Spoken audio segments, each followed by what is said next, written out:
আপনি নিরাশা হবেন না। সাবরা ইবনে জুনদুব রাদিয়াল্লাহু তাআলা আনহু বলেন, রাসূল সাল্লাল্লাহু আলাইহি ওয়াসাল্লাম এক লম্বা হাদিসে বলেন যে ফাতাইনা লানাকবিন মিসরি তান্নুরে, আমাকে জিবরাইল এবং মিকাইল ধরে নিয়ে যাচ্ছিলেন, যেতে যেতে চলে আসলাম একটা গর্তের পাশে, আলাহু যায়কুন আসফালু ওয়াসে, তার উপরের দিক সংকীর্ণ, নিচের দিক প্রশস্ত, কলসের মতো।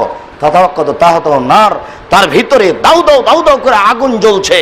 ফাইজা ইরতাফাউ কাদা ইয়াখরুজু মিনহা, যখন আগুন জোরে জ্বলে উঠছে, ওর ভিতরে যা কিছু আছে সব উপরে চলে যাচ্ছে, মনে হচ্ছে যেন বের হয়ে পড়ে যাবে। ফাইজা খামেদাত রাজাউ ফিহা, যখন একটু আগুন কম হচ্ছে সব নিচে চলে যাচ্ছে। ফাইজা ফিহা রিজালুন ওয়া নিসাউন উরাতুন, তাতে দেখি উলঙ্গ নারী পুরুষ আগুনের ভিতরে জ্বলছে, জমা ধরে আছে। আমি বললাম, জিবরাইল এরা কারা, একই কথা?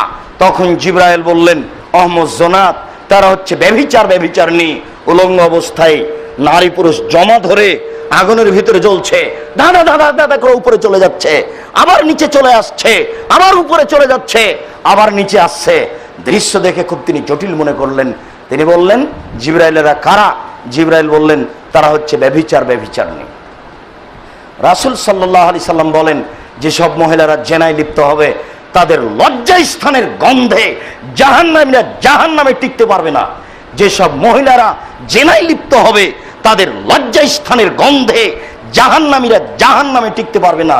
বিষয়টি এত জটিল, কি দিয়ে আপনাকে আমি বুঝাই বিষয়টি কত জটিল, কি দিয়ে আপনাকে আমি বুঝাই পাপটি কত কঠিন, কত বড়। সম্মানিত মসজিদের মুসল্লি, নিরাশা হবেন না, বাঁচার পথ আছে। আপনাকে অল্প সময়ের মধ্যে আমি কিছু পথ বলে যাই, নিরাশার কিছু নেই। আজকে আপনি পথ বন্ধ করুন, ইনশাআল্লাহ জান্নাতুল মাওয়া পাওয়া যাবে।